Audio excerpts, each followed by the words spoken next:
Welcome one, welcome all to SimSpeed TV. It is Dirt Night every couple of weeks, going racing in the wide open clothing Australian Sprint Car Championship Series presented by Oceanic Dirt Sim Events. This is the 16th round of the championship, only a couple to go after this one. And we have got the Madhouse Industries Knoxville Nationals ready to go here in Knoxville, virtual Iowa, the sprint car capital of the world. And of course, we are here in the 410 sprint cars for a night of fantastic dirt racing action and maybe a championship that'll continue to evolve as it approaches its final stanza. Bringing it to you live here on SimSpeed TV, live on YouTube, Facebook, Twitch, and Kick. It's me, Reese Gardner. Joining me in the commentary box tonight is Cameron Dance. Dan Yeaman is behind the scenes, pressing all the buttons and bringing you these live pictures. Welcome back to the SimSpeed booth, Cam. It's been a while, and what a place for you to return here at Knoxville. Yeah, man, it's been quite some time since I've last been here, but keen to get behind the microphone and call some what's going to hopefully be some pretty exciting dirt racing. This track always turns it on. These cars always turn it on. So it's bound to be an absolutely amazing night of racing, as always, with these guys. Yes, for sure.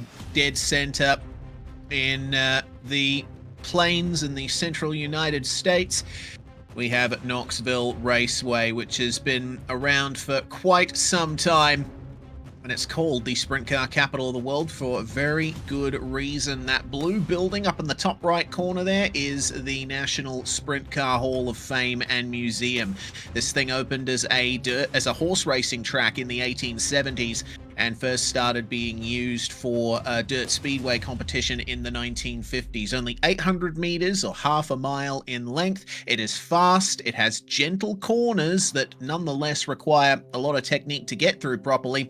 And Cam, we also have that berm on the inside that always catches someone out. Yeah, it's definitely one of those more unique dirt oval racetracks out there in the United States. In fact, in the world, really, because it's so flat compared to your typical dirt racetrack where you've usually got quite a bit of banking or some banking to at least help you get through the corner. Whereas this thing's mostly flat for the most part. And then you've got that massive berm on the inside, which you'll see a lot of drivers trying to use as best they can to try and help the car rotate through the corner. But if you're unlucky enough and just turn in slightly too early, you're going to be in the biggest of trouble with that front end off the ground. Yeah, absolutely. It's a tough one, is Knoxville, but the racing is going to be high stakes, high speed the whole way through. I want to thank Madhouse Industries for sponsoring this round, run by series admin Brad Minchell. He has a wide variety of apparel and can also print sublimated crew and polo shirts for your real life or sim racing team. Madhouse can also custom print t-shirts for any occasion. Check them out on Facebook, Madhouse Industries. Let's get into the thick of things for tonight's racing. We've got quite the championship lead here for Ethan Winter. Not a huge amount, honestly. Clayton Davies and Joel Berkeley. Well, Clayton's had some interesting fortunes in the previous few rounds. Joel Berkeley has been on an absolute tear to get himself into the championship top three. Ethan Winter continuing his run up the top after a slow start to the season. Oldfield and Vanderwacker rounding out your top six. Paul Bryan in the number 42 man-up sim racing machine has also had a fantastic second half of the season, getting onto the podium a couple of times in the feature as well. Wait to see if Matthew Gowans will be able to recover something. 53 points behind Matthew Stables. Darcy Wilson and Zach Rattray White rounding out your Drivers' Championship top 10. And well, things will continue to bandy about, as it were, Cam, as we get to the last 3 rounds of this season. This is what we've got up for tonight. 10 lap heats, grid inverted by the chaos wheels, so each heat is going to have an invert. The top 5 will advance to the A main, top 4 advance to the B main from the C main, and then in the B main the top 4 will advance to the A main as per usual. The A main grid will be ordered by the total points drivers have gained over the event so far, so you'll want to do well in qualifying and in your heat in order to get yourself higher up the feature grid tonight. Yeah, you're certainly going to be points racing tonight, you don't want to lose any points at all. So if you can qualify up the front, you're doing well. And then if you can get yourself towards the front of that heat race as well, you're again doing pretty well, and you're going to be setting yourself up for a pretty good start to the end of the night. So it's going to be very, very hectic. It's going to be all about just making sure you're not making any mistakes, making sure you're being very precise and basically maximizing your point scores across the night, just to make sure, especially if you're in that championship fight, so that you can be at the front of this field come the A main, and also be at the front of the championship fight come the end of the night as well. Indeed. Previous winners at Knoxville, well, the most recent is Tim Ryan in last year's ASC series. Riley Bilson taking the win in 2023 for the 410 Thunder series. Ryan with 2 feature wins on the cards for him. Joel Berkeley has won here 3 times, twice in 2020 and once in the Speed Kart Stampede in the Dirt Midget Machines. Tom Callahan, the only outlier there in the King of the 360 series back in 2020. We haven't seen Tom Callahan race in ODSE competition in quite some time, so we'll see who adds their name to the winners rostrum here come the near future. But for now, Cam, it's going to be all about the last few minutes of practice getting ready for Australian Speedway results qualifying. Yeah, and you'll be wanting to try and make sure you're setting yourself up for qualifying here. Just making sure you're making the right decisions around your line, not doing anything silly, hitting your marks, making sure you're ready to go with what's going to be the absolute pressure cooker that is going to be qualifying with the way this track is. And obviously these guys are trying to run this track in a little bit to make sure it's going to provide the best possible racing at the end of the night as well. But you're also going to be obviously aiming to that. Make sure that you know what the track state's going to be like. Where is the line that you're going to want? Where is the grip? Where's the maximum amount of time you can possibly find, and what's going to be the ultimate line? So it's really, really going to be not just about a little bit of hot laps and getting yourself into it, but also a lot of pressure as well to make sure you're ready to go for that qualifying. Yeah, trying to bring up the momentum is ultra important around here, because as you can see, Knoxville is an incredibly fast circuit. You're basically flat out the whole way around here with just rushing the brakes to get the car rotated through the turns, and at the moment the inside to middle line is looking like where you want to be in practice, but drivers are going to be moving up the circuit a bit as well. How many are we going to be seeing riding the wall by the end? Take a tour on board here with Oscar Ames. Nice gentle turn in. But mid-corner speed, I think, is more important here, Cam, than it is at just about any other circuit on the calendar. Yeah, absolutely right. And that's purely because of the fact you don't have any sort of banking to deal with. You've got to keep that flow up, got to keep that momentum going, because all that's keeping you between that inside berm and the outside wall is that right rear. So you just got to make sure you're hitting your marks and keeping it as straight as you possibly can, because even losing 1 kilometer an hour or 1 mile per hour, it's going to make a massive difference in qualifying in that mid-corner turn. So you've just got to make sure you're keeping up that momentum, keeping up the flow, and not losing any sort of slip or grip at all. All right, well, practice is over. It's time for Australian Speedway results qualifying. Let's see who gets the quick time here at Knoxville. Some of the first drivers out there, including Joel Berkeley in the Ulick Sim Sports number 9, catching the berm on his outlap. Not a good start for Championship P3. Harry Stewart is looking for a little bit more out of this one. He finished on the podium last round at Weed Sport, so he'll be very happy with how things have gone for him in the last couple of weeks. 14.8 for him. That is the top time so far. Zach Rattray-White putting a time in just under 0.2 of a second lower, and Stewart improves to a 14.7. Cam, the pace has been set.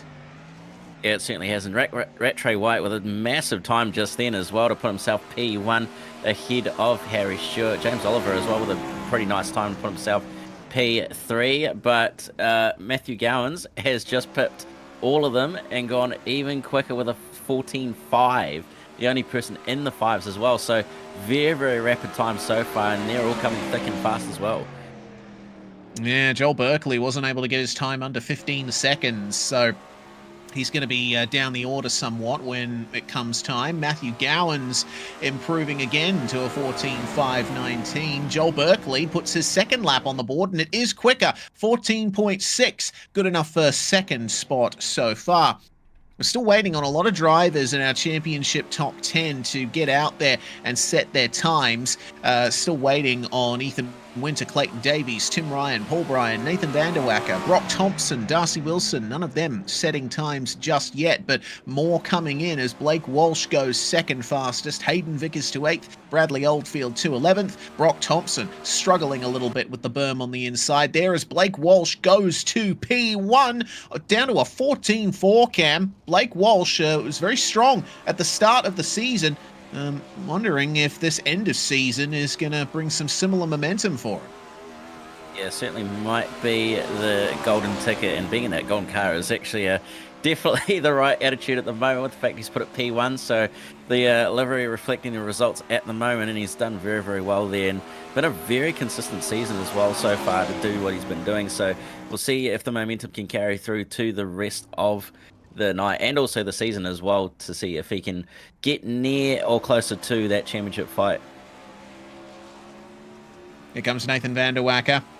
First lap of 14.9, so let's see if he can make any improvements there.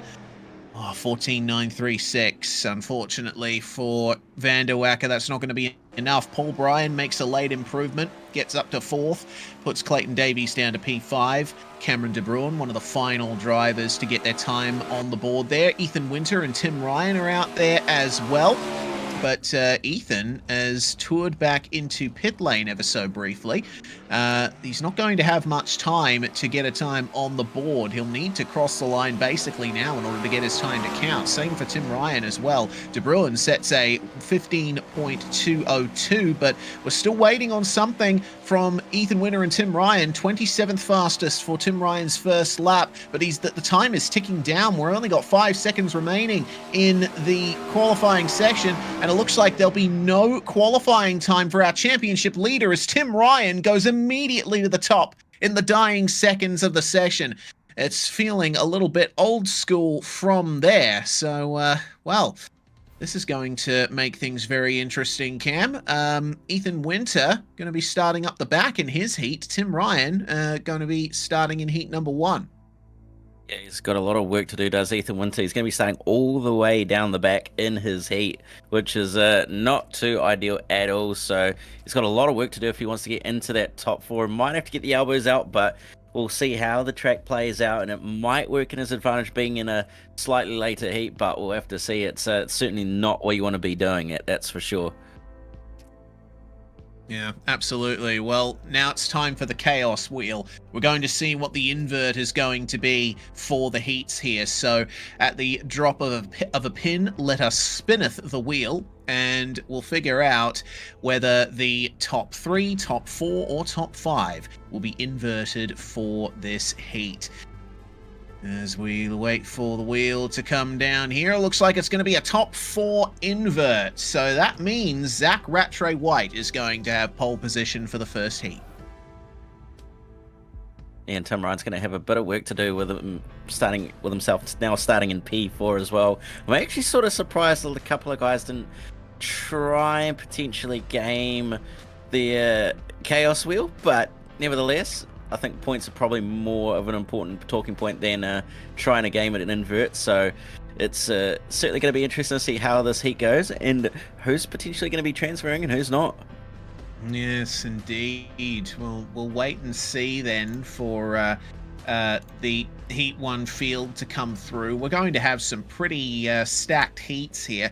A lot of drivers in the field. We've got 4 heats of about 10 cars each, which is frankly crazy. So we'll keep an eye out for how that one goes. But for the moment, it's looking like Zach Rattray White is going to be on pole position, starting alongside Brady Baldwin. Then it's Paul Bryan and Tim Ryan who round out your top 4 for Heat 1. Then Hayden Vickers, Nash Granger, Rob Crawley, Nick Ryan, Nick Mithen, Bailey Leeson rounding out the 10 cars to start this one. So, first of the heats here presented by McSlide Race. It is going to be our first real look into how the track races now that it's been run in a little bit. Yeah, look, based on qualifying, everybody was still hugging the bottom pretty hard, but with the fact you have about 10 cars on track running for a couple of laps, it's quickly going to change, I imagine. But looking at the qualifying times as well, there is a reasonable disparity between what Tim Ryan did, who was the fastest in qualifying, versus what your current pole sitter is going to be of Zach Ratcho White. About 4 tenths roughly in time difference between their qualifying times. So it's going to be interesting to see how this all plays out in this heat race, and seeing whether Tim Ryan can actually make his way back to the front of the field, or whether he ends up being sort of stuck in that sort of P4 position. Yeah, indeed. He, regardless of if he finishes 4th or higher, he will get into the feature. As we mentioned at the top of the show, it is the top 5 that transfer through for this particular round, the Knoxville Nationals. Passing by the National Sprint Car Hall of Fame and Museum there through turn 3, I believe, the exit at turn 4. And the field will form up here, getting ready for Zach Rattray White to take point, with Brady Baldwin starting alongside him. Now, obviously the track is going to be quite fresh to start things off here, so should be a good variance of lines that can be used initially, but there is that slick that is forming right in the middle of the circuit, so let's try not to go that far up the road if you're deciding to go for the inside. I bet there's quite a few drivers who will elect to run high pretty early on. Yeah, I imagine there'll be a few drivers potentially trying to use a slightly different line, potentially a little bit of fluff up in that top sort of line, and you'll find a couple of drivers will be using that lower line. Well, green flag is out, Rattray White is on the gas pedal, and we are racing. We are indeed, and it looks like a good start from Zach Rattray White. Brady Baldwin slotting into 2nd place. Paul Bryan and Tim Ryan continue to hold on to 3rd and 4th. Hayden Vickers and Bailey Leeson trading places for 6th spot. Zach Rattray White is keeping it nice and smooth up the front for now, but there's already a fight brewing here between Brady Baldwin and Paul Bryan, who run side by side into the turn there, and it looks like Tim Ryan is going to join them now to make it a 3-way battle for the runner-up position. Nash Granger's holding on to 5th very nicely. He's about 4 tenths of a second ahead of Bailey Leeson, so there's not much to be said about the battle for the transfer right now. But this battle for 2nd place is absolutely going off. Paul Bryan is continuing to lead the way. Tim Ryan and Brady Baldwin right in the mix indeed. For the moment, they spread out. In these early stages, you don't often see drivers going for big moves just because the grip is so equalised around the circuit. Yeah, you can see by that, based on the fact that Tim Ryan's trying to use that bottom line to his best advantage, but Paul Bryan doing everything he can possibly do to try and keep him behind him, and everything that he's possibly doing is the right thing to do. So he's doing a very, very good job, and Tim Ryan trying that high line in 3 and 4 on that previous lap didn't quite work out in his favour, so he's lost a little bit of ground, but now he'll be trying back to the bottom side of the racetrack to try and close that gap back down and potentially set up a move here. He's not got too many more laps to go though, so might have to get a little bit of a hurry on, but Rattray White is definitely checked out from the rest of this field. He certainly has. Big wheel work there from Tim Ryan. He is pushing as hard as he can to get further up in the top 3. The 52 of Bailey Leeson holding on to 5th place for the moment. Last spot in the transfer for the heats this round. Nash Granger and Hayden Vickers are a little bit too involved with each other to really make an impression on him at the moment. But having said that, Hayden Vickers just dipping into the 14s there as he tries his best to keep things going here in the battle with Nash Granger. Last lap has begun up the front, and well, it looks like the transfer is slipping out of these guys' hands, but up the front, Zach Rattray White, a dominant performance after being granted pole position. He is going to take the first heat win of the night, with Paul Bryan and Tim Ryan joining him on the podium there. Brady Baldwin left behind by Paul and Tim, with Bailey Leeson taking the final transfer spot there. So Aside from those 5, Nash Granger, Hayden Vickers, Nick Ryan, Nick Mithen, and Robert Crawley will have to make their way through the alphabet. And Crawley had a bit of an off that we unfortunately missed. He had to tour into the pits ever so briefly and was classified 2 laps down in the end. Well, if I'm not mistaken, I believe that top 4 invert is going to carry through to the other heats. So this should be very interesting, Cam. Looking forward to how the rest of the night's going to play out. Yeah, certainly. And what that means is also that Harry Stewart is going to be on pole for the second heat. Blake Walsh is going to start P4. And then you're obviously going to swap Clayton Davies and Kobe Noonan on to the second row of the grid as well. So it's a little bit of a mixed up grid, this one. You've got a couple of decent drivers in this one as well, with the fact you've got not just those 4, but you've also got the likes of Bradley Oldfield in there as well. So it's certainly one of those heats that's a little bit stacked, this one. Quite stacked indeed. So your official starting order will be Harry Stewart and Kobe Noonan on your front row, Blake Walsh and Clayton Davies on row 2. Then Bentley Summers starts in 5th with Bradley Oldfield alongside him on the 3rd row. Brock Thompson and Cameron De Bruin on row 4, and then we have Hadley Boyce and Jamie Stovall rounding out our 10-car field. There they are, forming up, getting ready to go at the end of this next lap. Now, yeah, you mentioned the field is quite stacked. We've got Harry Stewart, who got on the podium at Weed Sport last round. Clayton Davies there too. Blake Walsh, who is always a challenger. So, making our way around. Stovold is going to have quite a bit of work to do there from the back of the field. He was able to set a 14.8 in practice, but only managed a 15.6 in qualifying. So potentially he's got a bit more pace on board that Synergy 987. So look for him to potentially make his way up through the field.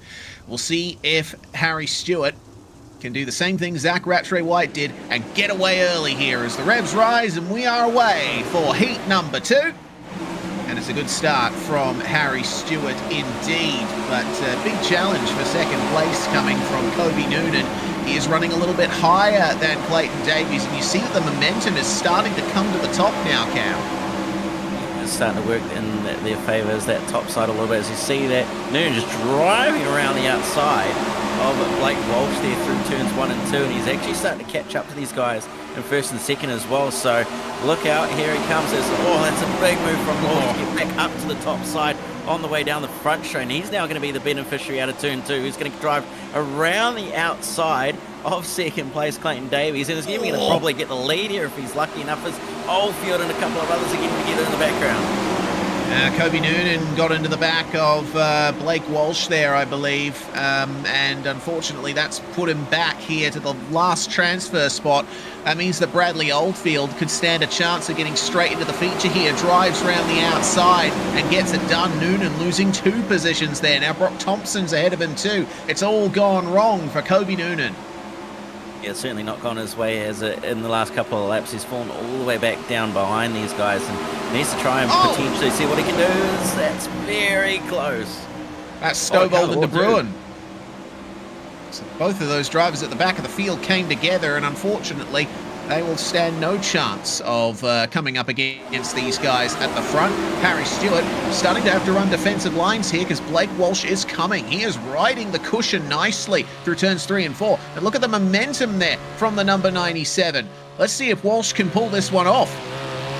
Yeah, and he's been a little bit wiser to what's been going on behind him, has Harry Stewart. So he's decided to move up the racetrack, get up into that fluff and that little boom that's going on at the moment, that's creating that cushion, and he's doing very, very well. He's in a bit of a slider line through 3 and 4 now, and it's just doing enough at the moment, but Blake Walsh is all over the back of him and trying to find a way on by.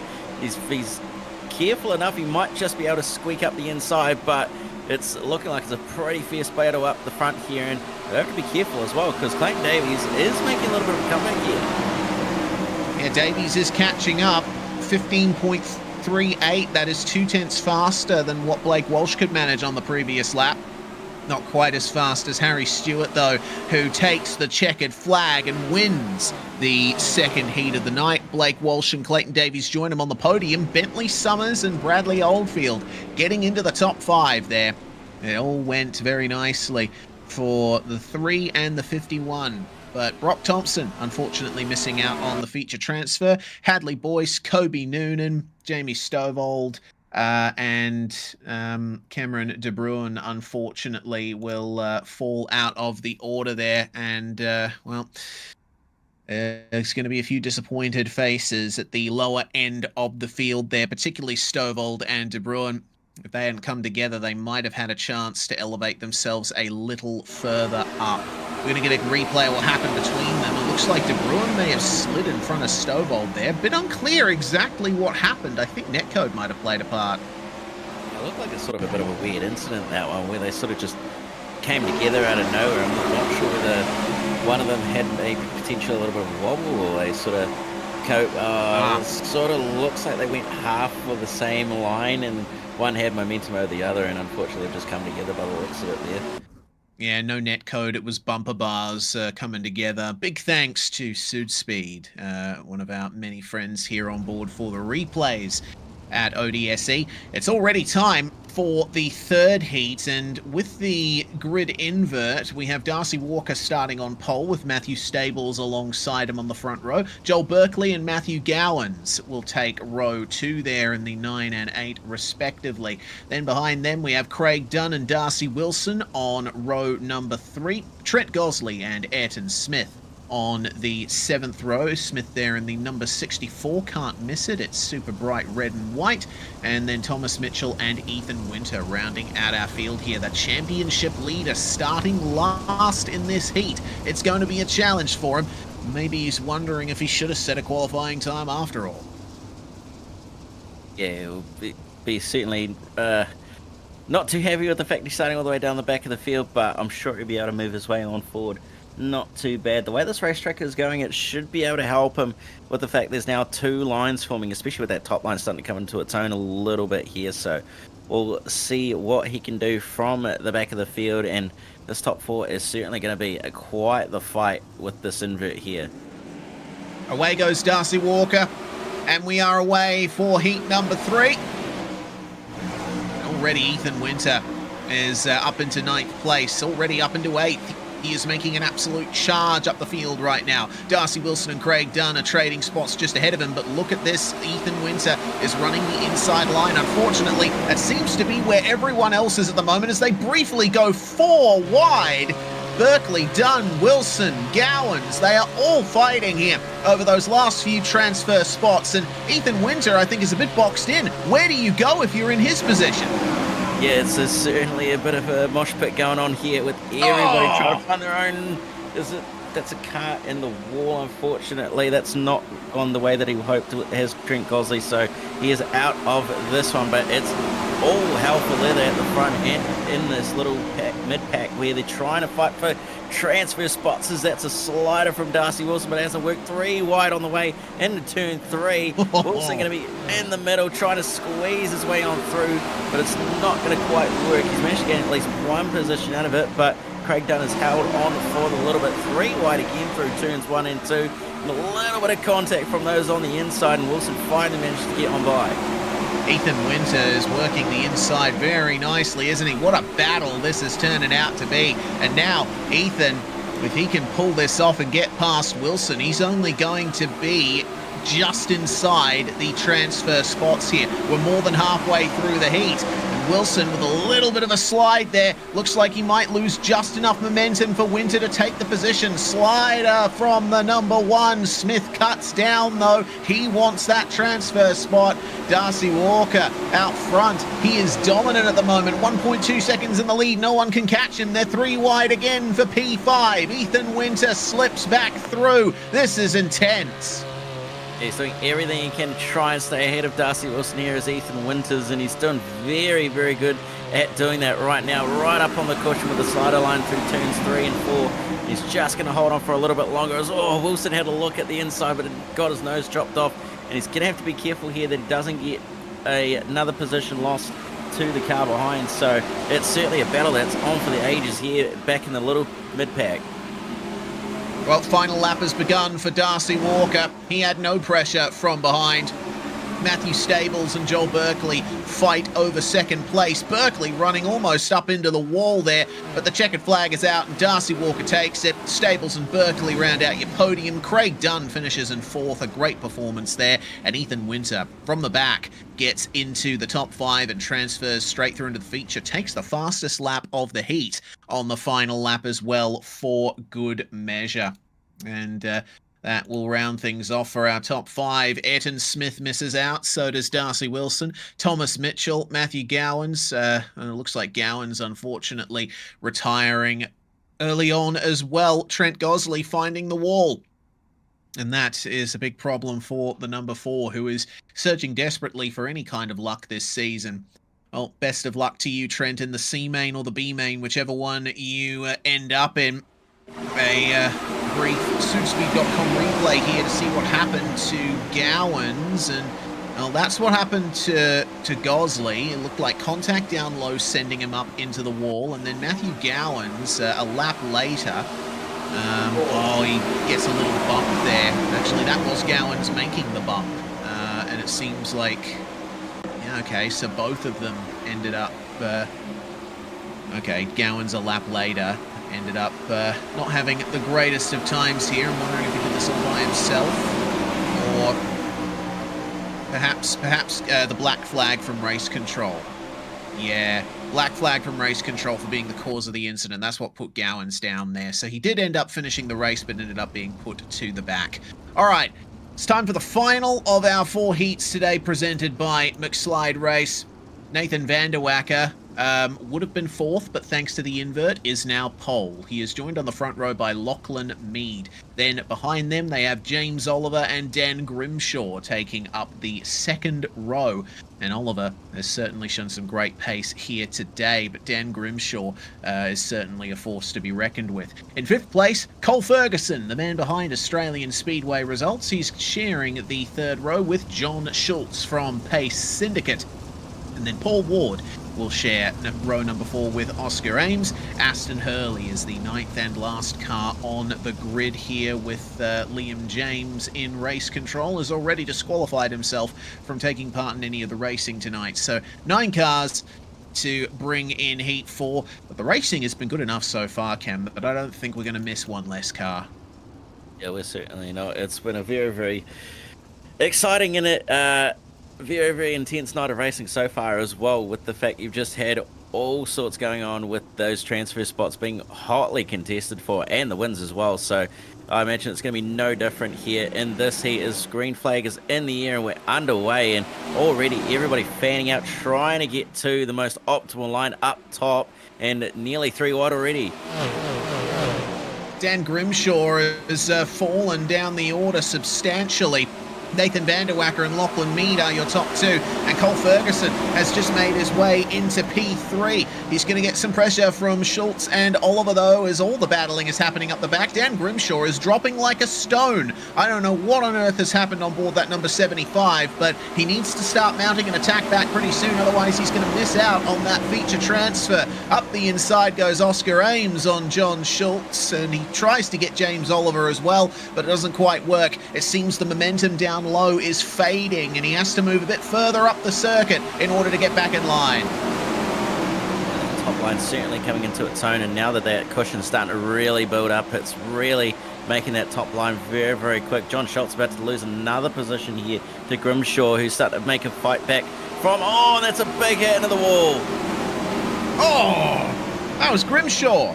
Dan Grimshaw into the wall. And it looks like Cole Ferguson suffered some technical problems as well. So the man who started 4th is now out of the race. We only have 8 cars left running. And Ferguson, with those brief blinks, unfortunately, probably looking at those issues continuing, but hopefully his internet stabilizes and we get a good result from him. Oscar Ames, under no pressure for the final transfer spot, got into 5th pretty early on and has thus stayed there over the course of this race. Nathan van der Wacker, again, following the pattern of the leader and the pole sitter, getting away and having practically nothing stop them. 15.5 there, and he's continuing to set that pace up the front. Yeah, he's done very well to just calmly drive away from the rest of the field at the front of the field. Absolutely no pressure at all, just running his line, running his own race, doing what he has to do. He's going to end up coming away with a win if he just keeps on doing what he's doing and keeping it out of that Armco wall. But behind him, it's a little bit on for these final podium positions as it's starting to heat up quite a bit. Yeah, this is getting very tight indeed. James Oliver and Cole Ferguson both chasing Lachlan Mead here. The Bogus Built Sprints Esports number 16 has an awful lot of pressure on him, but it is the final lap and it doesn't look like there's going to be much more to say about it. Nathan van der Wacker takes the win, and then it's Mead, Ferguson and Oliver, your top 4. Oscar Ames, he was getting caught by John Schultz at the end there. Over 1.5 tenths being taken out of him, but it wasn't quite enough. So that's your top 5 there. And that's going to round things out for the heats. John Schultz missing out on the transfer. Paul Ward, Aston Hurley taking to the finish. But Dan Grimshaw, our one and only retirement from that one. And a big shame, that retirement for car number 75. Well, heats are done, and well, we can take another look at what happened to Daniel Grimshaw there, because it certainly took me by surprise. Grimshaw on the number 75, racing with John Schultz in the 78. It looks like maybe just, oh yeah, he caught John Schultz's right rear. These are, of course, open wheel cars, Cam. It's very easy to forget that. Yeah, it certainly is, and just looking at that, it was just probably a little bit of misjudgment, and especially with the way that you sit in the car, it can be very easy to misjudge someone's right rear with the way that you're trying to attack a corner and potentially trying to set up a different move as well. So unfortunately he's caught the right rear there and ended up in the wall and going for a bit of a tumble, so not the way that he would have hoped to have finished that race, that's for sure. No, certainly not. Well, it's time for the C main. Actually, is this the B main? It is. C main. Oh, yeah, it is the C main. I'm not entirely sure why my grids are showing weirdly here, but the C main, of course, presented by Apex Civil Solutions Queensland. We're going to have Thomas Mitchell on pole with Aston Hurley alongside, then Nick Mithen and Jamie Stovold on row 2, Matthew Gowans and Dan Grimshaw row number 3, then Rob Crawley, Cameron De Bruin and Trent Gosley rounding things out here. And well, let's keep our eyes peeled on what we end up seeing here. Yeah, interesting. I think I might have to submit a bug report to iRacing for the new UI, because in the results screen it seems the C main is not showing up. It just goes straight from Heat 4 to B main. So, yeah, might be writing a support ticket after this one. Yeah, it's doing the same thing for me, weirdly, but then up in the top left corner of telling you what session it is telling me the C main. So, yeah, that's not one way to confuse someone there, but yeah, it's not quite ideal. Print screen that as the green flag flies for the C main. We are away, and Thomas Mitchell not away to as much of a clear start or a clear getaway as he wanted. Side by side racing happening all the way through here. Remember, the top 4 transfer through to the feature, so it's going to be all on for that 4th place. Trent Gosley has already made his way up to 5th. He's working his way through very nicely. Might be able to nab himself a feature spot if he keeps this up, but you got to remember, they have the B main to come as well. Everyone who finishes outside the top 4 here is going home. Yeah, Gosley's doing his absolute best, running the cushion very, very hard at the moment. Oh, a little bit of potential contact there with himself and Matthew there. It's very, very close, and he's just lost another position as well. He's coming under attack from everybody behind now. Crawley, Stovald, and even De Bruin all looking to try and get their way on by, but that was an absolutely impressive move from Matthew Gowans there to move on into what is P3. 4, sorry. Yes, indeed. Well, Matthew Gowans continues to hold on to it as Dan Grimshaw sets the fastest lap up the front. Rob Crawley has been given a black flag for, I believe, the contact with Trent Gosley there. Unfortunately, Trent sent back to the pits there, and that's going to be another round where he doesn't make it into the feature. Big commiserations to Trent, but it's on for the lead. Dan Grimshaw and Aston Hurley trading spots here. Grimshaw was catching up to Hurley over the past couple of laps, and now it is on. Over-under on the way out of turn 2, and we'll see if he can hold on to that one. Hurley would very much like a win out of tonight. Certainly would like at least some sort of victory out of tonight. A bit of a feisty battle this one it is, but a little bit of wobbling on the very, very top end and on the cushion, but you can see how much pace the cushion's got through 3 and 4 compared to 1 and 2, and he's going to throw a slide job up the inside. There's Aston Hurley, but driving it straight back underneath him is going to be Dan Grimshaw, as he's going to go for a slider line through 3 and 4. But the top 4 have really compressed now as a result of that fighting. We've got a 4-way battle for the lead here. Yeah, Mitchell and Gowans, they have jetted up to the back of Aston Hurley and Dan Grimshaw, and now they can fight amongst themselves here. There's the inside line for Matthew Gowans. See if the bottom starts coming back here after not many cars running on it. None of these guys are under any pressure for the transfer. They will get through to the B main from here. The next car back is Jamie Stovall, distant about 2.5 seconds back from Thomas Mitchell as things stand. But the final lap has begun. Dan Grimshaw continues to lead the way from Aston Hurley and Matthew Gowans, but Hurley continues that high line. Is that going to be enough for him? Lots of momentum. Grimshaw is only just going to take victory in the end. 0.03 of a second between them, or 35 thousandths to be exact. What a gap there. What a finish to the C main. You can see what Hurley was doing there to try and get the momentum and get the run off of turn 4 to try and get to the line first, but just wasn't quite enough by the ever so slightest of margins. So unfortunately, he's going to have to settle for a second there, but they've all made it through to the next one at least. So they're not going home just yet. Not just yet. There are your results. And we'll say goodbye to Stovall, Mithen, De Bruin, Crawley, and Gosley. Better luck next time, guys. Now it's time for the B main, presented by Sim Wrap Market. Let's hear from them.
Thank you to SimWrap Market for sponsoring the B main here for the 2025 ASC Series by Oceanic Dirt Sim Events. So this is the B main, and we have Nash Granger up on the front row for this one alongside Brock Thompson. We got Ayrton Smith and John Schultz starting 3rd and 4th. Vickers and Boyce are your 3rd row. Darcy Wilson starting in 7th alongside Paul Ward, with Nick Ryan and Kobe Noonan rounding out the top 10. Then we have our top 4 from the C main: Dan Grimshaw, Aston Hurley, Matthew Gowans, and Thomas Mitchell. This is going to be a very interesting one indeed. 14 cars coming around here for 15 laps. The revs rise and we are away as the pace truck pulls in. Nash Granger leads the way across the line, but how hard are they going to be fighting for the runner-up position? Brock Thompson getting a great run on the high line. He's almost going to have a go up the inside of Nash Granger for the lead of the B main at turn 3, but squirreling all about. The grip is running out, Cam. that top line on the cushion is starting to become quite the challenge. You can see the undulations on the way through the corners, just how rough it's starting to get up there, and that is going to be one of the risks. Do you go up there and try and use the max amount of grip it's going to offer you and potentially put it in the wall if you fall off that little cliff of a cushion? As there's a little bit of contact just behind between Granger and Schultz, who are fighting for one of those final few transfer spots at the moment, and John Schultz isn't careful. He's going to have two other cars behind him of Hadley Boyce and Matthew Gowans looking to try and steal it off him. Yeah, this is going to be a tough one. Matthew Gowans setting the fastest lap of the race thus far, as trying his best there. Yeah, Schultz gets into the wall and he's going to lose positions there to Hadley Boyce and Matthew Gowans. And that's going to be your new top four there. Nash Granger has fallen down to 6th place, so not ideal. Schultz is having a lot of trouble keeping that thing straight as he tries to get back past Hadley Boyce. Yeah, certainly getting a little bit loose on the odd occasion is John Schultz at the moment. Potentially gone a little bit too loose, not tighten the car up enough in the setup, with the fact that this track is starting to really become quite a single line of fear almost, with the fact you've got to run it either right up on the cushion or you've got to deal with that slick. So not particularly doing very well at the moment as Schultz, as Boyce into the wall there a little bit with a tap down the back straight, but still pointing in the right direction, still going at full steam at least, so doesn't look to have hurt him too bad. But just in front of them, it looks like that battle for second and first and even third as well is starting to really heat up a little bit, as Gowans is starting to come under pressure from Brock Thompson and Ayrton Smith, as well as Thompson going to the high side while Gowans going to the low side to 1 and 2. But looks like that seemed to have worked him quite nicely. Brock Thompson made headlines early on in the season. He was one of the most competitive of them all, but he's had some trouble.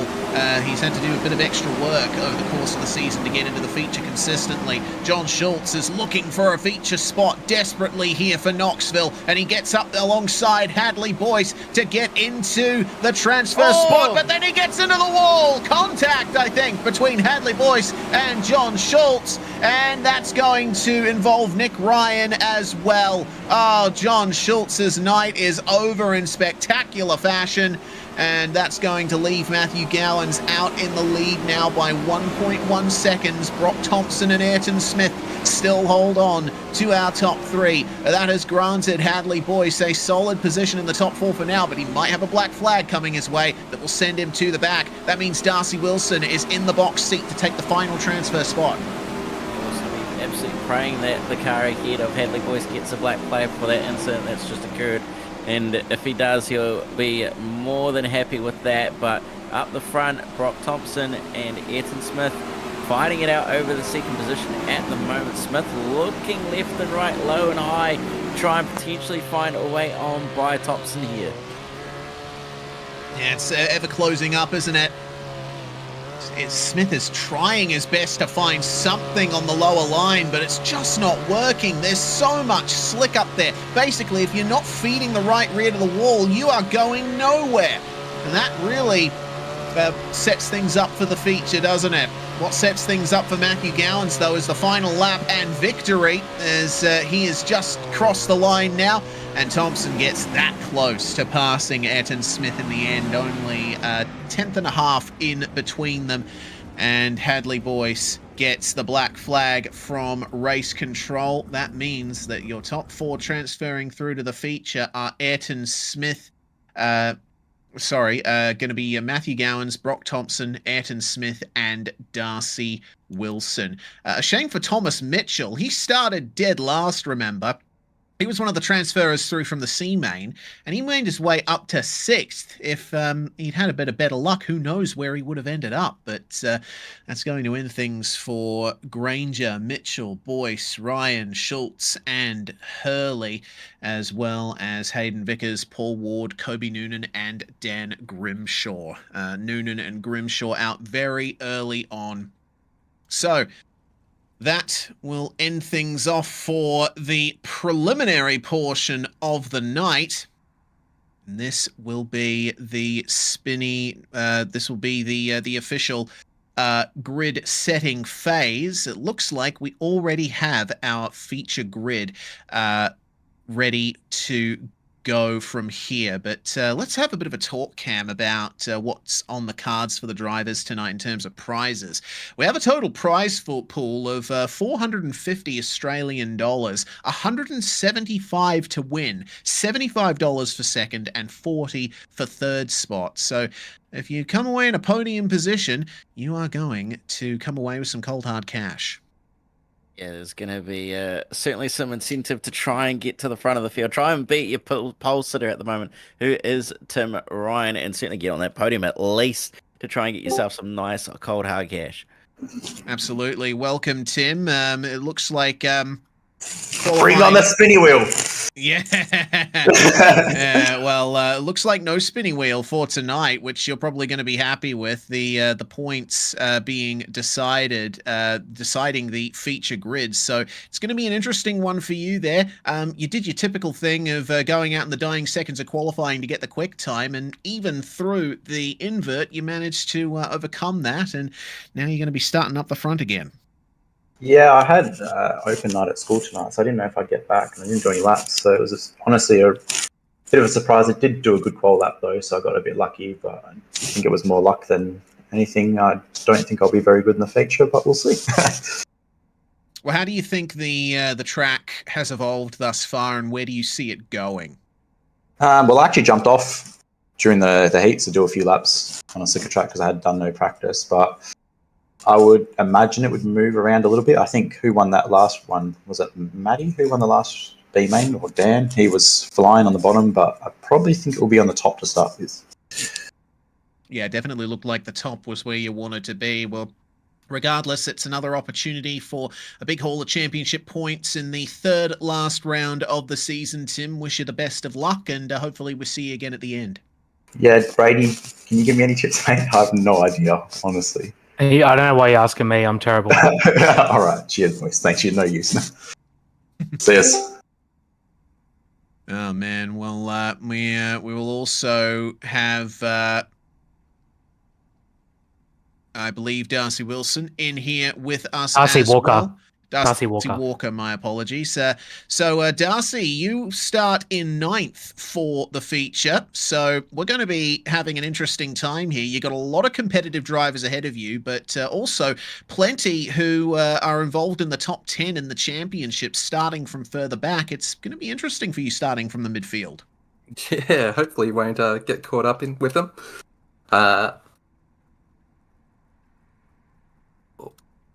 Yeah, absolutely. Well, I mean, you know, looking at that. the... Just have to mute. Yeah, all good.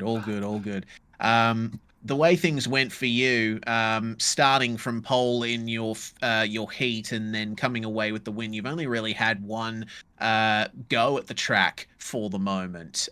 So, you know, is it a surprise to you how the track has evolved? Have you been doing laps offline like Tim Ryan had? Yeah, I've been doing plenty of laps offline, so yeah, I'm pretty prepared for it. I'm just happy to be here, to be honest. I've had a terrible season so far, so yeah, cheers for having me, guys.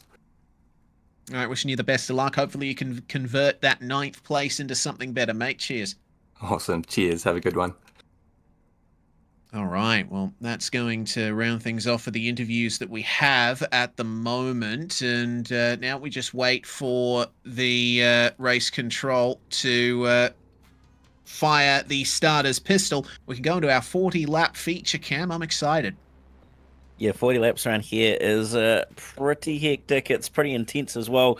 So these drivers are going to be have to be on the A game across all 40 laps in this feature, and it's going to really change this track up as well with it being 40 laps long. So making sure your car up is set up for the end of the race rather than the start of the race is going to be the biggest thing here. Is we've seen how this track has developed over the course of the night. It's only going to get more slick, and it's going to get more bumpy as well up on that top line. So set up here is going to be very, very important. Yeah, we already saw quite a berm starting to form up the very top of the circuit in those last couple of preliminary races. So once again, the A main grid going to be ordered by event points gained so far. It's going to be tough. I mean, it's really hurt Ethan Winter, honestly, because you know, he did make that big drive in his heat to get into the transfer spots. But the fact that he didn't put a qualifying time on the board means that he's starting all the way down in 20th. Yeah, so it just goes to show you that you have to put the entire night together. You can't just rely on one race or one session to get you up the pointy end or put you in a decent starting position for the final. You really do have to make sure that you've done a decent time in qualifying, you've done a decent result in your heat race, just to make sure you've got a decent starting position in the final race of the night. So it does really put the pressure on even more than what it typically would have been, just to make sure you're going to have a really good night, not just in points, but you're going to set yourself up as well. All right, well, the feature is go, and here we are then. We'll read out our grid as they get ready to pull away. Tim Ryan is on pole position for this one. He's got Blake Walsh alongside him on the front row. Row number 2 is Paul Bryan and Clayton Davies, with Zach Rattray-White starting in 5th alongside Joel Berkeley. Harry Stewart and Matthew Stables are your 4th row, and then you have Darcy Walker and Lachlan Mead rounding out your top 10. Nathan Van Der Wacker starts in 11th alongside James Oliver. The 7th row of the grid is Brady Baldwin and Bentley Summers. Cole Ferguson and Craig Dunn on row number 8. In 17th, Bradley Oldfield. 18th, Oscar Ames. And then our 10th row rounded out by Bailey Leeson and Ethan Winter. We chuck in the top 4 from the B main. Matthew Gowans, Brock Thompson, Ayrton Smith and Darcy Wilson. And you have our 24-car grid for the Knoxville Nationals here. Presented, of course, by Madhouse Industries and Wide Open Clothing. Let's get things started here as they fold and turn and bend around to try and get this field the way it should be.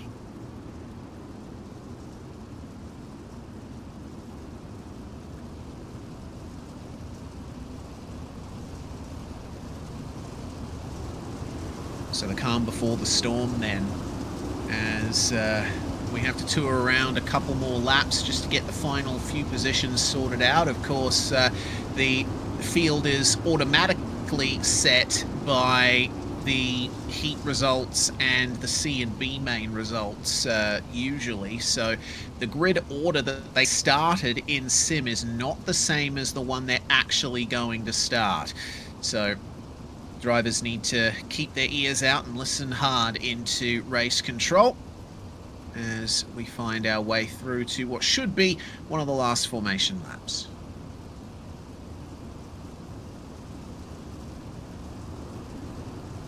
A couple of these drivers still trying to sort themselves out in their grid position. Looks like most of the field is sorted out, so we hopefully should go green this time by, but we'll see what happens. Indeed we will. Tim Ryan takes point at the front there with Blake Walsh alongside, and looks to me like we will have a race start coming upon us very shortly indeed. The pace truck has its lights out and it will be pulling into the pits momentarily. Tim Ryan will take our start here for round 16 of the Oceanic Dirt Sim Events Australian Sprint Car Championship Series. Looks like we are going to go green now or not. Okay, the green flag was flown, but I think the drivers are staying in formation for one more lap here. I think the caution extension may have thrown things off for the iRacing pace truck. Potentially that's what may have happened. I think there might be some confusion going on as well, as they've just thrown the caution. So they're about to start swimming themselves out for the grid, I believe is what they're about to do. Yes. So technically this is still lap 1 of the feature, and we'll have 39 more green flag laps after this one. So just got to wait for the pace truck to make its way back out, lead a lap or so, and then we can get things going again. The issue that some drivers may fall into here is the the fact that we're spending a bit more time rolling around behind the pace truck. And so that means that they'll be burning a bit more fuel. I mean, Cam, you were quite the dirt racer, so you have an idea about this. Sometimes you want to try and underfuel your car because you don't know how many cautions you're going to get. If that's the way I think Brady set the server up with do not count if caution laps don't count, then you're actually going to find that you won't burn any fuel, as I'm pretty sure at the moment the way it works on dirt is that you don't burn fuel if there's a caution out. So a lot of these guys might actually be okay, but it would not surprise me if there has been some that have underfueled ever so slightly to try and get a little bit of a pace advantage. So we'll see what happens as this race progresses on. It is a very long race, so it wouldn't surprise me if you need a lot of fuel to get home running that top line especially. So we'll have to see who potentially has to come down to the bottom, who starts down the bottom of the racetrack or comes down to the bottom of the racetrack late on just to try and make it on home on fuel. Well, we will find out in just a few moments' time. Tim Ryan going to lead us here to the green flag at Knoxville. And we are away for the feature for round 16 of the ASC series. And Ryan will lead the way into turn 1, but Paul Bryan is starting to make some moves there down low. Tried to get up the inside of Walsh, but it's clear that the top line is still where you want to be at the moment. Drivers like Paul Bryan and Joel Berkeley will be working as hard as they can to get that lower line sort of hammered in so they can get some extra grip. But right now, it's speed, it's momentum up high for Tim Ryan. Yeah, I'm thinking of what a lot of these guys down low are trying to do is just seeing what that top line's going to do. They know it's probably going to burn off at some point, so they're trying to use that bottom line. It's still got a bit of grip in it, but it just doesn't have that momentum, so they've just got to wait for that top line to burn off, and it might just come back to them. So, but at the moment, it's looking like Tim Ryan has charged out front. Blake Walsh is making a little bit of charge on that cushion to try and catch up to him. You can see the body attitude of the race car just bouncing up and down over all those bumps and roughness of that cushion at the moment, and it must be a hell of a ride through those corners trying to keep the car pointing in the right direction. Yeah, Walsh is starting to gear up the pace a little bit. Meanwhile, Clayton Davies has managed to find his way into 4th, with Blake Walsh setting the fastest lap of the race so far, and he's having a go at Tim Ryan for the lead. They briefly came together, but Tim Ryan takes the lead back, and now Walsh, oh lordy, he hit one of those berms quite hard and nearly got sent on his side. He loses second place to Clayton Davies, and it looks like Paul Bryan's going to try and follow him through. Yeah, that car was right up on 2 wheels, probably full lock crossed up as well, trying to keep the thing pointing in the right direction, not rolling over into the fence. So very, very lucky man to get away with that. But he's starting to come back now on that top side, gained a little bit of confidence back, having made that mistake, knows what the limits are. So he's managed to get on by Clayton Davies. Now Joel Berkeley still rolling that bottom side.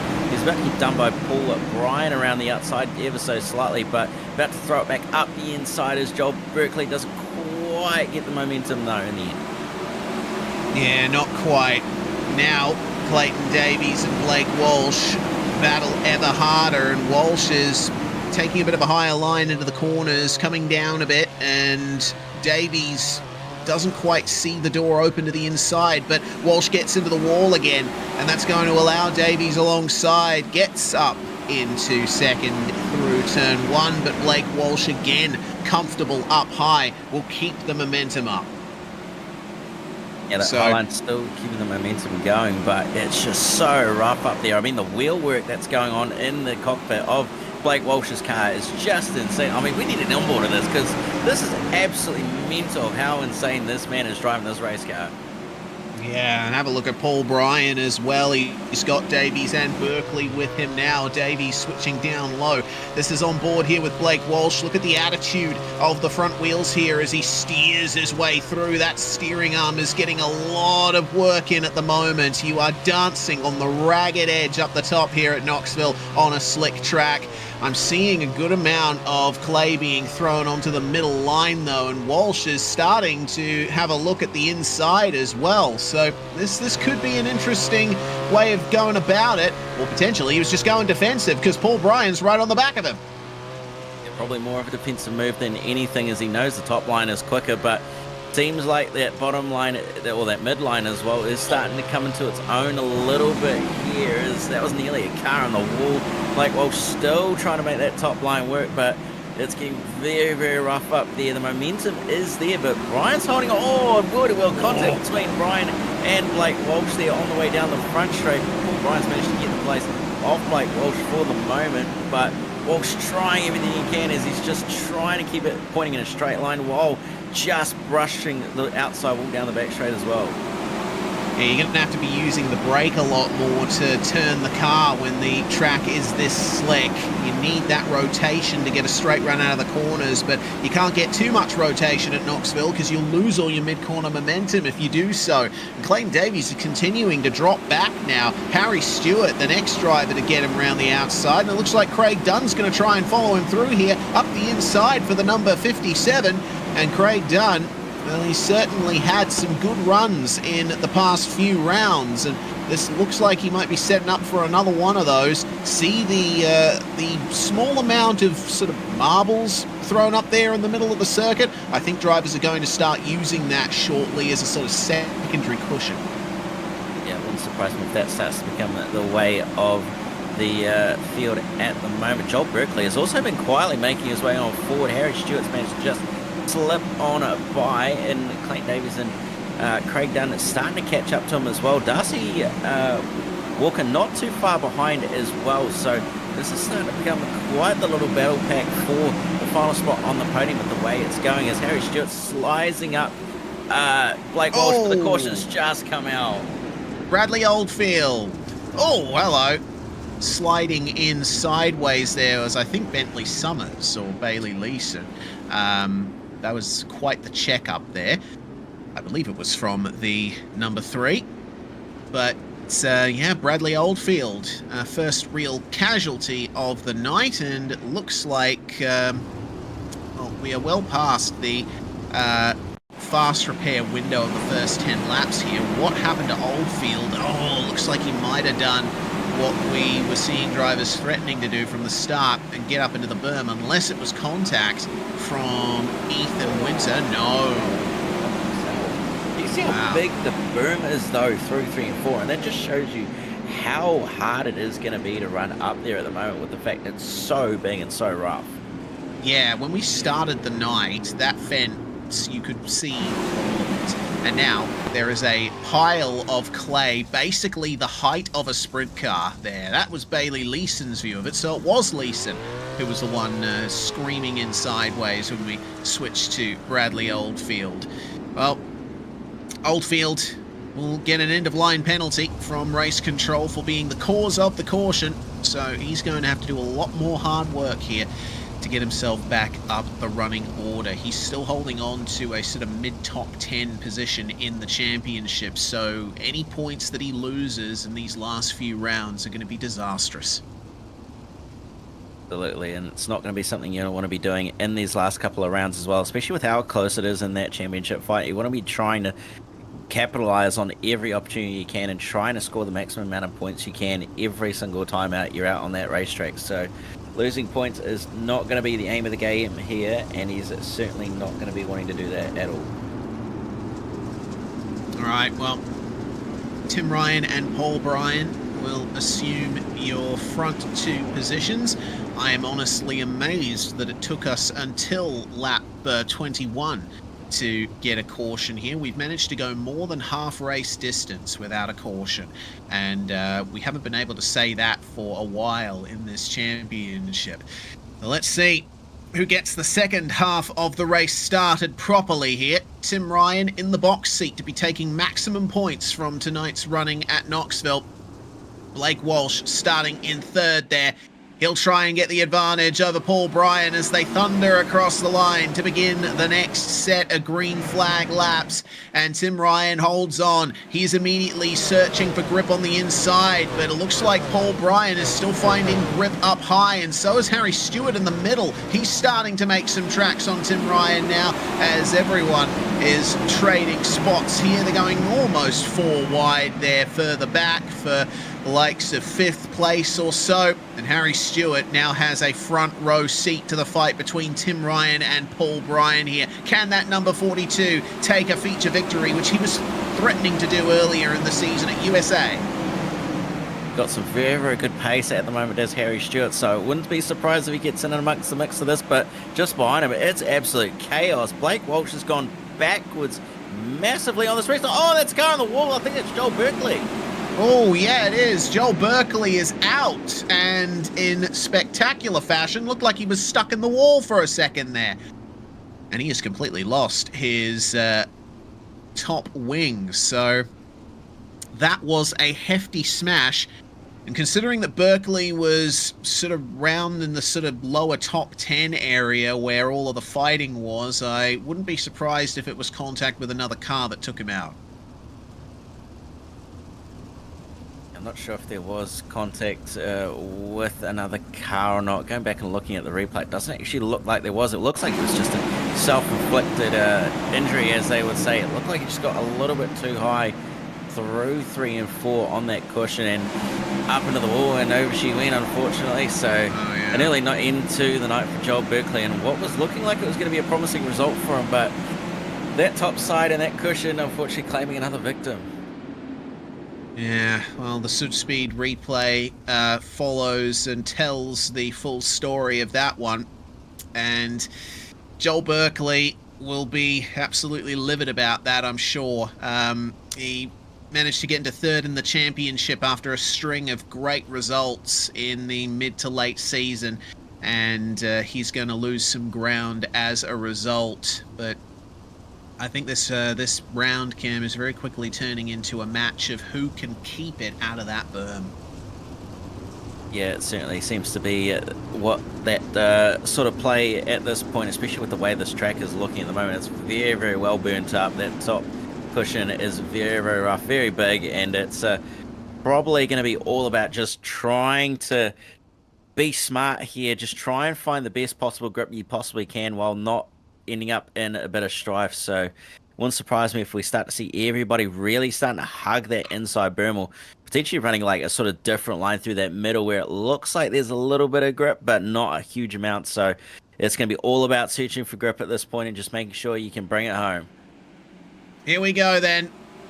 Tim Ryan leads us away for the start of lap 25. And Paul Bryan and Harry Stewart immediately attack on the inside. Tim tried the low line out of the last caution. Now he's decided, no, up high is where I need to be. At least for the moment, Paul Bryan is putting loads of pressure on him. And it looks like a bit of a switch around going on here. Paul Bryan swapping a little higher in turns 1 and 2. He's not going as low into the berm, but he is right in the depths of the slick there. You can see how much less pace he has, just trying to keep the momentum up there. Tim Ryan, unafraid up the top. He is riding the berm perfectly at the moment. Yeah, he certainly is, but he's not gaining actually a huge amount of time on Paul Bryan in some regard. Oh, Bryan's gone around! Oh, Harry Stewart's involved too. Oh, no. I think I just cursed Tim Ryan. My bad. That's going to send our pole sitter all the way to the back. Being the cause of the caution, he will get an end of line from race control. I was just talking about how well he was riding the berm, and then, unfortunately, looks like the car just wrenched sideways on him, and he spun in front of the whole field. Harry Stewart ended up tagging him and going for a huge tumble. Certainly no small incident for Tim Ryan there, or Harry Stewart for that matter. Tim Ryan's come very, very sad looking at the moment. He's going to have to bring it down onto the lane, but you see here just gets right up on the berm, rides it up on 2 wheels, and around he went. Harry Stewart nowhere to go, up and over and into the wall, and collected by Craig Dunn as well. So quite a spectacular rollover there for Harry Stewart. Well done by most of the cars, if not everybody else, to avoid the rolling car that was rolling down the front straight. As that got pretty hectic pretty quickly, but Bradley Oldfield involved in that as well. Lost his top wing as a result, so that's more damage, and unfortunately not the way that the team of that team will be wanting that night to have gone. Yeah, Ulick Sim Sports not having a great run of it, and you can see that, well, Harry Stewart, I mean, what could you do in that position? He could have tried veering to the left, but these cars don't have mirrors, so he wouldn't have known if there were cars underneath him or not, and slamming on the brakes wouldn't have done much either. It really was between a rock and a hard place for Harry Stewart. Yeah, it certainly was, unfortunately, and that's really hurt him massively, as he was probably looking like he might have actually been able to win this race with the way it was going at the pace that he had it at this point in the race as well. So, but unfortunate there. But looks like Paul Bryan is in the box seat at this point, and the question is, can Clayton Davies, Craig Dunn, and potentially Blake Walsh come back and fight for this race win? And don't forget, Ethan Winters is now in what is P5 on the road, so he's come from all the way down in the back of the field to be now within the top 5 and potentially within a podium shot. Yeah, we'd completely forgotten about Ethan Winter, hadn't we? Our championship leader, nothing to write home about, sarcasm mode. Yeah, what a run it has been for the number 1 thus far, and yeah, well, we'll have to see if he can grab himself a podium out of this one with the pace that he's been able to carry. He will start inside 3rd row for this restart. Don't forget, they are racing for cash tonight. 175 Australian dollar dues will go to the winner of this feature, with $75 for 2nd and $40 for 3rd. $450 total prize pool for the night here at the Knoxville Nationals as we get ready to go for 13 laps to go. Paul Bryan leads, but he's slipping up into the slick. Clayton Davies trying to work the inside as best he can, but man, it doesn't seem like either of them want to lead at the moment. Who wants to get the best run out of the corners here? It is going to be Davies, who manages to catch some fresh clay down low on the start-finish stretch to get ahead of Paul Bryan. Craig Dunn now attacking with Ayrton Smith and Ethan Winter in tow, and Smith and Winter just managed to avoid getting into each other there. Gowans and Baldwin are right in it as well. It's very, very compacted little pack that's going on here at the moment. It's anybody's guess as to what's going to happen here. Paul Bryan slipping back a little bit into the clutches of Craig Dunn here, and he's also slipping back into the reaches of Ayrton Smith, who throws a move up the inside. Craig Dunn wiser though up the high liners. There's a little bit of contact from behind between him and I think that was Ethan Winters, who gets up the inside of Craig Dunn now in turns 1 and 2, but Dunn around the outside keeps some momentum flowing. Winter up the inside though with a slider move through 3 and 4. He's going to get the job done. Bit of grip off the ground, and that's a crash in the background. Oh yeah, but I thought we were going to stay green for a second there, but Matthew Gowans gets sent around, and the number 8 is out of the feature. That's such a shame for Matthew Gowans. He was fighting as hard as you like, but ultimately some chaos in the midfield putting him down there. It looks like Gowans actually started the whole thing by, guess what, catching the berm. The cushion berm claims another victim here. We're going to get a replay here next to Sid Speed. Just see through turn 3 and 4, turn 3, it pretty much does exactly the same thing as Joel Berkeley, but on a slightly less dramatic scale. Just catches the outside berm too much and ends up in the fence, and then from there I think the car was already too damaged and onto the front straight it ended up with him in the fence. So not quite the way that he would have hoped this race to have ended, but another victim has been claimed. Yeah, it looks like Zach Rattray White was the one who ended up coming together with him. Oh, what a view that is. And Rattray White's steering is already broken there. There was nothing he could do to avoid Gowans as he came back up the circuit after the initial contact.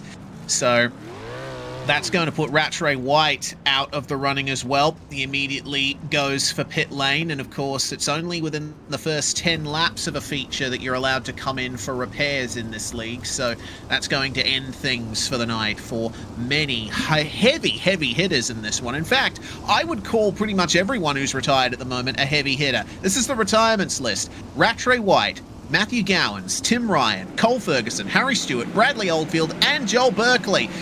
All of our big successful drivers are out of this one, and Craig Dunn gets into the front straight wall as soon as we go back to green flag racing, but we stay green.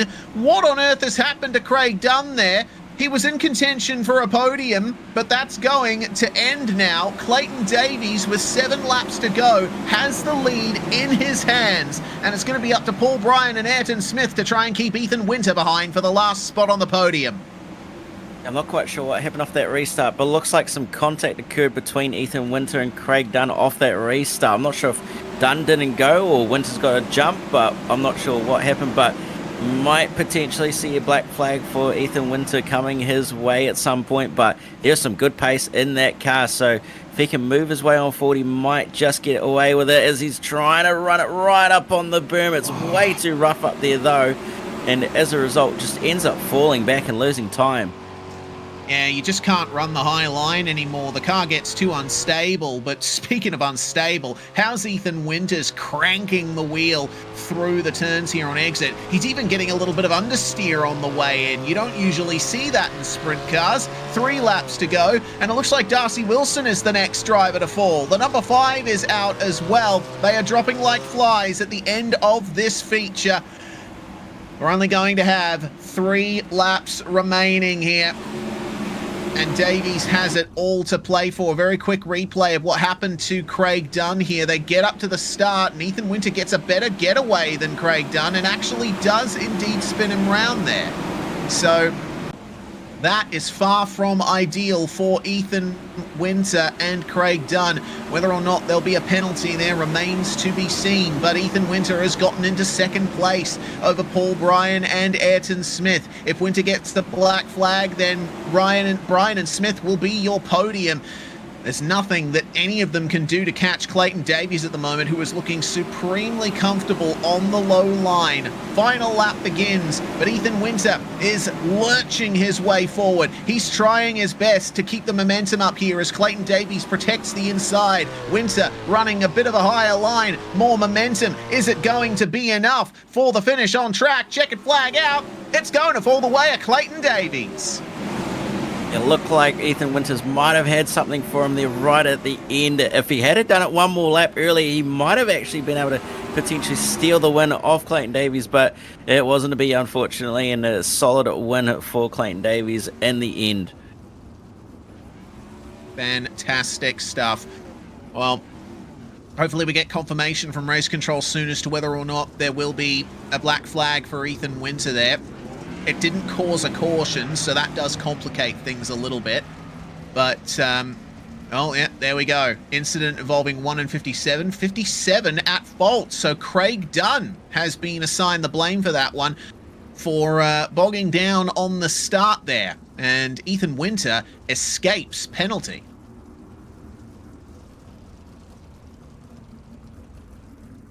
So I reckon if we're going to get an onboard replay of this, it should be from Ethan Winter's perspective, because, well, actually, yeah, Dunn's perspective works there. Oh, yeah, it was just bizarre. He just didn't get going as fast as everyone else did. It's sort of hard to tell what actually happened.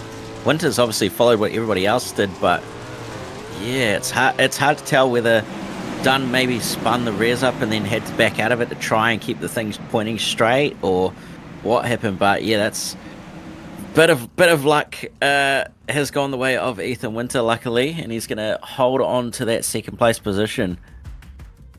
Well, those are your results then. Clayton Davies, Ethan Winter, and Paul Bryan are your podium. Bryan misses out on taking his first feature win again, but you can tell that it's coming for him. Ayrton Smith, what a drive. P4 for him on track.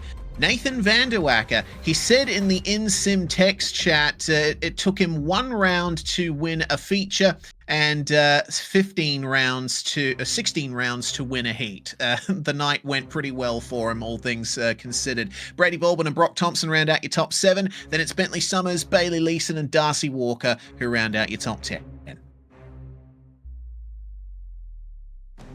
Note, actually, further review to be conducted between Ethan Winter and Craig Dunn. So that is still not over. That was called a little bit early, I thought. So there's going to be more investigations there. Well, Lachlan Mead will bring himself into 11th place with Oscar Ames, James Oliver, Blake Walsh, and Matthew Stables rounding out your top 15. Then Darcy Wilson, the first of our retirements, with Craig Dunn, Zach Rattray-White, Matthew Gowans, Harry Stewart, Bradley Oldfield, Tim Ryan, Cole Ferguson, and Joel Berkeley joining him. Many of those drivers in our championship top 10. So, with the further review to be conducted, we're hearing preliminarily Davies, Bryan, and Smith calling for the top 3. So that will make things easier for us as we bring them in for a chat. First to join us is Clayton Davies, and well, it's been a while between drinks for you, Clayton, but you're back on top in a feature here at Knoxville. Yeah, it was a bit of a week of redemption. Form's kind of been a fair bit off lately. Just mine just hasn't been here, and just been focused on real world stuff with my daughter and trying to get this real race car going. So to come back and win another race again at ODSE is definitely a boost of confidence, and yeah, well needed. I feel like I was starting to become a bit of a Debbie Downer there for a bit, and just glad to be back up the top step. Yeah, as you should be. It was a tough race to work your way through, especially with the way the track seemed to be evolving. There was a point there towards the end of the feature that running the top was just outright dangerous. Yeah, I knew from like probably 16 laps into it that the top was definitely not for me. I nearly stepped on it multiple times, and not just killed me, but probably killed a few other people with me. But I kind of learned early that it's probably not for me to run up there, so I went down to the bottom and kind of just waited for the track to come to me. I feel like the car wasn't really set up to be up there. I feel like it's actually pretty good where if you have a car that's really good up for that side of the track, you're probably going to have the whole part of the track to yourself, and it seems like some people had that. So I'm glad iRacing's starting to get a little bit better with the track physics, and yeah, I'm glad that we're getting some good racing now. Yeah, I'm glad too. Just a few rounds to go and still some points to be taken. Hopefully this is the first of a trio of good results to end off your season. Clayton, is there anyone you want to thank before we let you go? Yeah, first off, I'd like to thank all you guys for putting on the broadcast. Best broadcast on iRacing, in my opinion. Brady, Liam, Brad, everyone at ODSE for putting on the league. It's the best league in Australia for sprint car racing. My wife for letting me do this. God knows that she's probably over me doing this much iRacing and not helping out. Logitech G for their ongoing support. Western Machine Shop, Atlantic Oil, CD Cinematography, TPR Design, TPR Setups. Tanner, I built an absolute rocket ship for this thing, and it took me a few laps to figure it out, but once I got my head around it, it was really fast. So yeah, thanks Stephen for set up, Ryan for spotting me. Yeah, thanks again. Well, congratulations once again, Clayton Davies. I'll see you next round at I-55. Thanks, mate. Number 10, Clayton Davies, is number 1 on the rostrum. Next up, we have Paul Bryan. Cameron Dance stood by with the driver of the number 42. Well, Paul, it was a pretty good night for you to come away with second. Nearly looked like it was going to be a win with the way that everybody was sort of having some attrition issues and falling foul to that top line, but not quite in the end, but still a good night for you. Yeah, no, mate, it was a good night overall.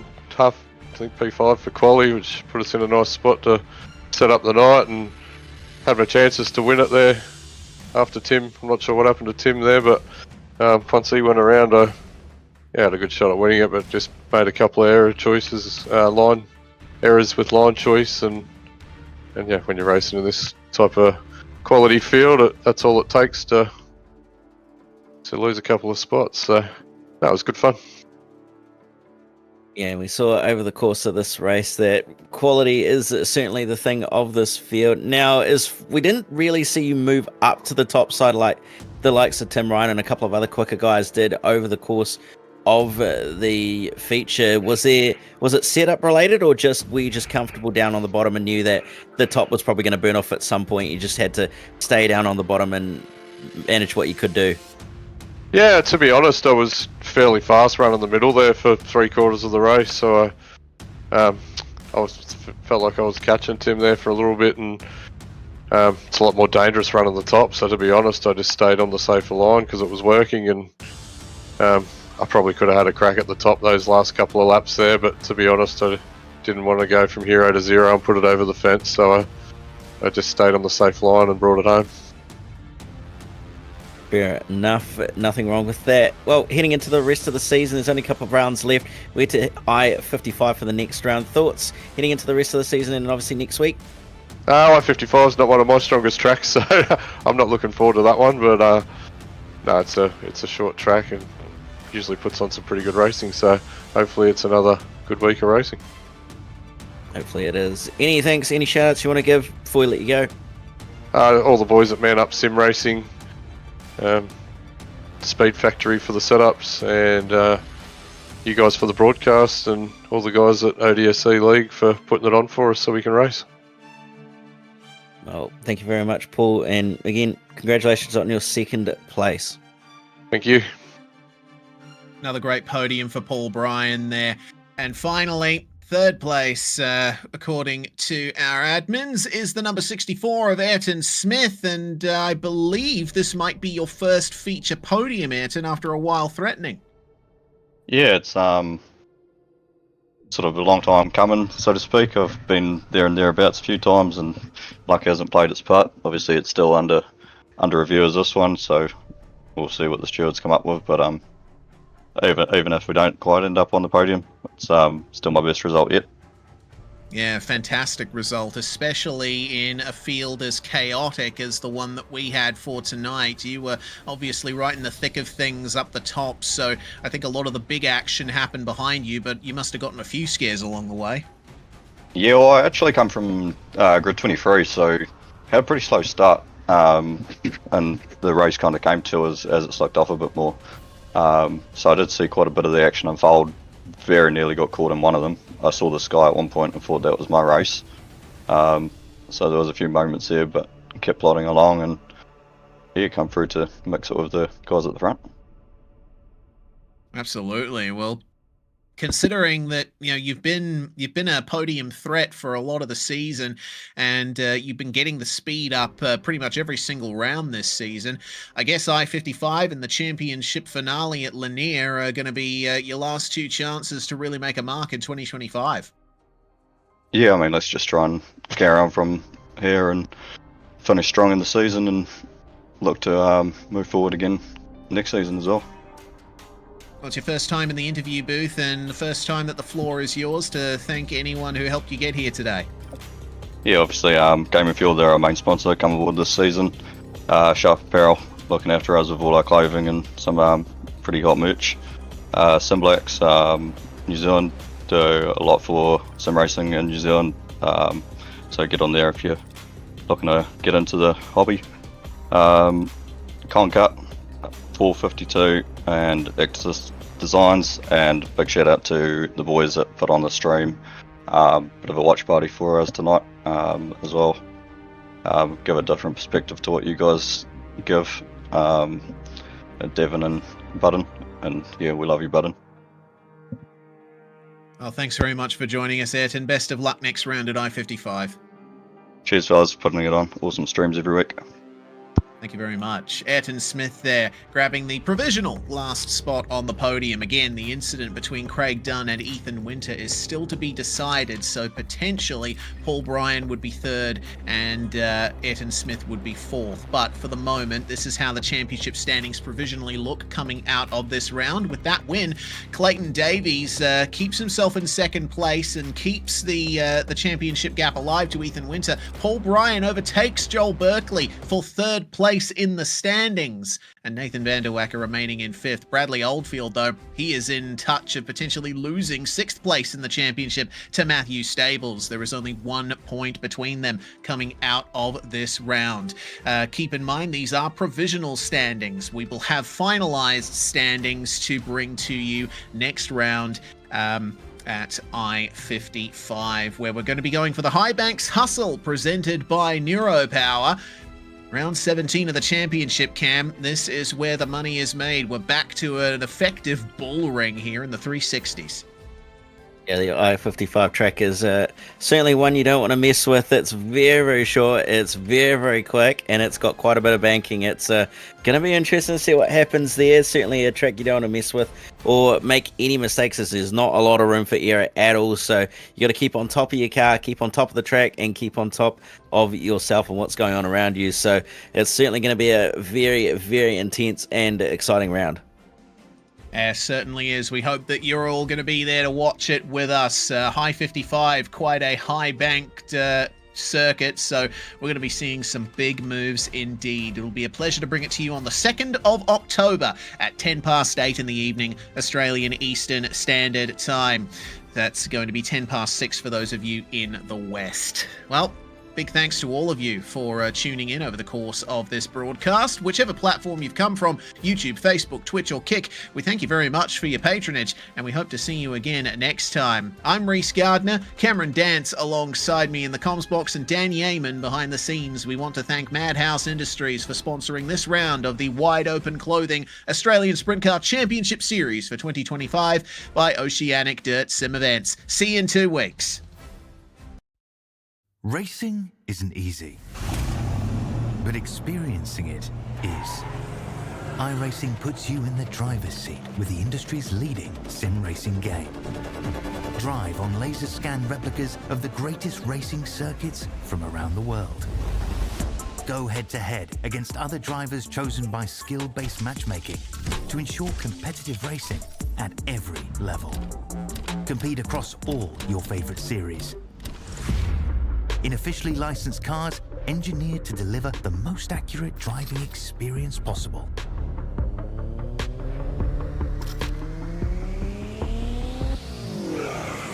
Join a race or host your own with players from across the globe.